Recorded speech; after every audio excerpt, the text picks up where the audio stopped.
Yaoundé, capitale politique du Cameroun.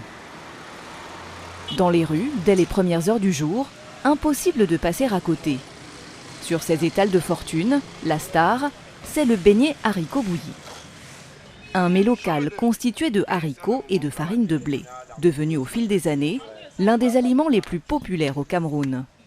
C'est très bon, c'est très nourrissant, ça rassasie vraiment.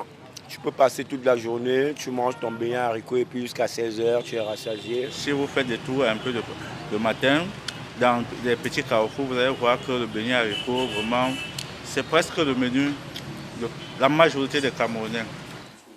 Ce beignet haricot, vendu 200 francs CFA dans la rue, un homme en a fait la spécialité de son restaurant, le Chop et Yamo. Un restaurant à l'allure de fast-food. Sauf qu'ici, le menu principal, ce n'est pas le burger. Pourquoi faire le choix de ces beignets? On aurait dû faire le choix de quoi? Des burgers. Donc on a fait le choix du local. On a fait le choix de ce qui coule dans nos veines.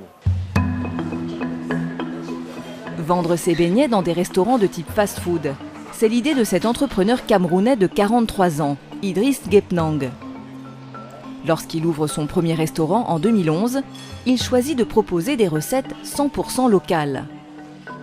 Un choix inédit, au moment même où les grandes enseignes internationales de fast-food s'implantent sur le marché africain, fortes de leur arme principale, le burger.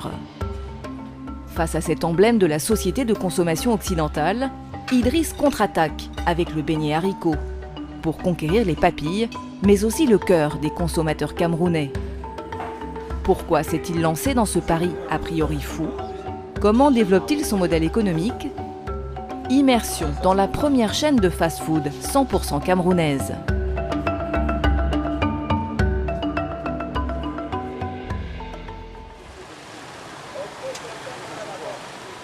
C'est à Douala, la plus grande ville du Cameroun, avec ses 3 millions d'habitants, que nous retrouvons Idriss. C'est ici qu'il a lancé la deuxième et la plus grande enseigne Chop et Yamo en décembre 2013. Dans ce restaurant, on trouve tous les codes du fast-food à l'occidental. Caisse où les clients viennent se servir eux-mêmes, personnel en uniforme, ambiance cool et sans chichi. Sauf qu'ici, rien n'est américain, tout est africain. De la décoration, avec les leaders du continent sur les murs, jusqu'au menu aux recettes locales. Idriss a voulu trancher avec les enseignes internationales pour imposer son propre concept. Notre concept s'inspire des fast-food traditionnels type occidentaux, mais ancré dans nos habitudes culinaires locales avec le menu principal, le beignet haricot. Voilà. Et je le dis toujours, on aurait pu faire les choses différemment. On aurait pu dire on va représenter une enseigne internationale qui fait autre chose. Mais voilà, la dimension panafricaine, patriotique, fait que je ne l'aurais pas fait. Ce patriotisme, on le retrouve donc dans tous les plats. Des plats que le patron aime tester en personne, en commençant par sa recette phare, le beignet haricot bouilli, 30% de son chiffre d'affaires. Ça se mange comme ça, prenez un beignet et avec un peu de haricot, ça bouille. Et là, dans la bouche, on a la magie qui s'opère. Des plats frais, cuisinés sur place, à la demande. Loin des ingrédients surgelés qui composent les menus des fast-food traditionnels.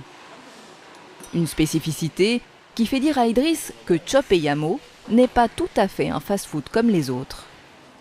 Nous, on ne se considère pas comme un fast-food. On se considère comme un good food. Voilà, c'est-à-dire on est à mi-chemin entre le fast-food et le restaurant classique. Qu'est-ce que vous appelez good food? Good Comment vous différenciez? Good food parce que, on fait du frais. Là, on fait du frais parce que fast-food veut dire rapide. C'est dans la rapidité. On est dans la rapidité de l'exécution de nos plats et non forcément dans le fait que la nourriture qu'on va apporter dans le plat du client, c'est du surgelé qu'on va transformer. Non, on est vraiment dans une recette quotidienne qui est transformée pour le client et on fait attention à nos goûts de manière quotidienne. La quête de goût n'est pas de tout repos. Idriss n'hésite pas d'ailleurs à se rendre en cuisine lorsqu'il estime que le résultat n'est pas au rendez-vous. Tu as vu la bouillie là? Tu as goûté? Et alors? Et elle est là, elle est de bonne qualité là? Ouais, et c'est pas bon. Ici, on fait face à probablement la qualité du maïs que nous avons, qui a été utilisé au niveau de la production. C'est bon? Travailler sur des produits frais, faire du volume sans pour autant transiger sur la qualité. Des défis quotidiens pour satisfaire les quelques 1000 clients en moyenne qui franchissent chaque jour les portes de ces deux restaurants. L'un à Douala, l'autre à Yaoundé. Pour s'y rendre, l'entrepreneur prend régulièrement la route en pleine nuit afin d'éviter les embouteillages. Un mode de vie intense qu'il s'est imposé depuis qu'il a lancé sa chaîne de restauration, après avoir travaillé pendant 8 ans en Europe. Dernière expérience professionnelle en Suisse, en tant que responsable des ventes d'une entreprise française, présente dans plusieurs pays. Et à un moment donné, on atteint le plafond de verre. Qui atteint le plafond de verre et qui passera jamais ce plafond de verre pour des raisons que je tairai ici, ou bien que je vais taire, et l'envie d'être son propre patron. En 2011, Idriss prend donc son destin en main, persuadé que c'est en Afrique qu'il doit l'écrire. Il lance dans le quartier où il a grandi, à Yaoundé, son premier restaurant. Coût de l'investissement, 50 millions de francs CFA sur fonds propres. Malgré ce montant important, il n'a jamais douté de la réussite de son projet. Je dois avouer que je n'ai pas douté. Parce que le doute du modèle économique en lui-même, non. Peut-être le doute de la rentabilité, oui. Mais le doute en termes de modèle économique en soi, il n'y a pas l'ombre d'une seule seconde, j'ai dû douter. Ici, dans ce Chop et Yamo de Yaoundé, la clientèle est plus huppée. Des cadres, des fonctionnaires, à la recherche de menus 100% locaux, allant de 900 à 3000 francs CFA. Certains se laisseront aussi tenter par des boissons made in Cameroun, délaissant les traditionnels sodas. Cela fait partie de la stratégie de diversification d'Idriss. Pour comprendre, direction le quartier de Biémassi, à Yaoundé, à la rencontre de son principal fournisseur. Bonjour. Ici, 2000 bouteilles sont fabriquées par mois. Du jus d'ananas, embouteillé à l'aide de cet équipement qui montre parfois ses limites. Oh là! Oula. C'est des choses qui arrivent souvent? Bon, malheureusement, ça peut arriver. Bon, vous voyez aussi la réalité, c'est que en termes de qualité de matériel de production, c'est pas la Rolls-Royce, c'est pas le dernier cri. Et ce n'est pas le seul problème. Quand on fait le choix de vouloir produire soi-même, c'est cela. On peut avoir un carton et dans lequel on va avoir peut-être une bouteille fissurée ou alors une bouteille qui soit très mal bouchonnée et puis c'est une perte. Ces pertes dans la production se répercutent sur les prix. Les boissons d'Idriss coûtent 1200 francs l'unité, soit 5 fois plus cher que des sodas ordinaires. Malgré ces contraintes, l'entrepreneur veut maintenir sa stratégie, née d'une conviction qui dépasse le business. La pression. Est-ce que c'est un entêtement? Est-ce que Thomas Sankara s'entêtait? Est-ce que Patrice Lumumba s'entêtait? Mais c'est un choix. Si nous ne le faisons pas, qui va le faire à notre place? Si nous on choisit ce qui est toujours simple, qui est toujours facile, excusez-moi, qui permet aux autres de s'enrichir, qui va le faire à notre place? Donc, quelque part, c'est une relation de win-win aussi, parce que il me permet de garantir à ma clientèle mon concept. Des références de poids qui en disent long sur l'ambition du jeune patron. S'il tient à ce que sa chaîne reste locale, il compte bien s'inspirer de la stratégie d'expansion des chaînes internationales. Pour ce faire, un élément incontournable, la communication.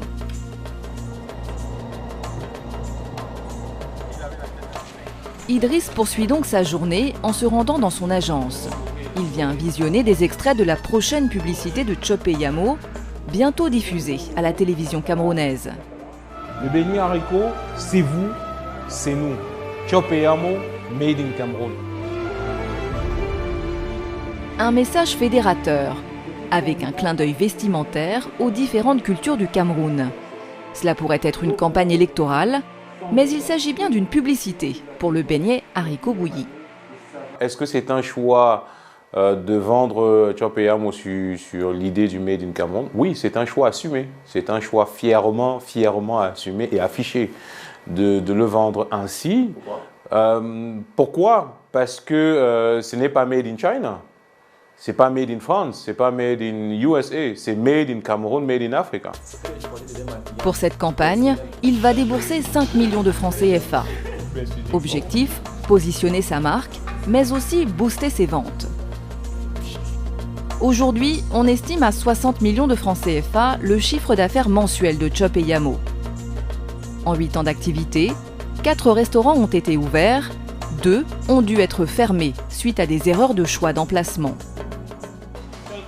Pas de quoi freiner les ardeurs d'Idriss, prêt à étendre la conquête de Chopeyamo au-delà du Cameroun. Direction Abidjan. Première étape, la quête de financement. Ce jour-là, il se rend au siège d'une grande banque de la place, car pour ouvrir ses futurs restaurants, Idriss a besoin d'1 milliard de francs CFA. Bonjour madame. Comment ça va aujourd'hui? Ça va très bien, vous-même? Oui, merci beaucoup. Donc la Côte d'Ivoire, c'est la deuxième fois que je viens ici pour être sur le terrain et vivre les choses d'une certaine manière, mais aussi rencontrer des instituts comme la vôtre, voir en quoi nous pouvons imaginer peut-être des séances de travail pour vous présenter peut-être plus en profondeur notre projet, nos besoins futurs en financement. Après 1 heure d'échange, son concept semble avoir trouvé une oreille attentive. Déjà, c'est pas Burger King. Burger King, écoutez, c'est encore l'Occident. Il n'y a pas de touche africaine. D'accord? C'est du fast-food, mais il n'y a aucune touche africaine. Donc je pense qu'aujourd'hui, ce dont on a besoin, c'est d'un Burger King africain. Des éloges, mais pas encore de financement concret. Idriss le sait, les conditions pour obtenir un prêt sont nombreuses. On va vous demander des garanties financières que vous ne savez pas apporter. Voilà. Ici à Abidjan, on va me demander un titre foncier, mais moi, je n'ai pas de titre foncier à Abidjan. Moi, on va me demander, ouais, mais trouver quelqu'un qui va vous parrainer, mais moi, je ne connais personne. Je suis, entre guillemets, un aventurier, un mec qui a filé, qui sent quelque chose. Voilà. Donc, un aventurier qui, après la banque, retrouve son lieu préféré, le terrain. Merci. Je vous recontacterai très bientôt par mail. À l'Ocodrome de Cocody. Dans ce lieu incontournable de la gastronomie locale, Idriss vient chercher l'inspiration. Séance de dégustation, échange avec les vendeurs. On mange beaucoup de poissons ici? Qui mange? C'est les enfants, c'est les adultes?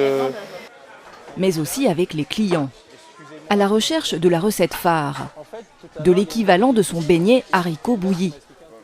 Un plat qui pourrait séduire toutes les couches sociales ivoiriennes et qu'il pourrait proposer à la carte de son futur restaurant.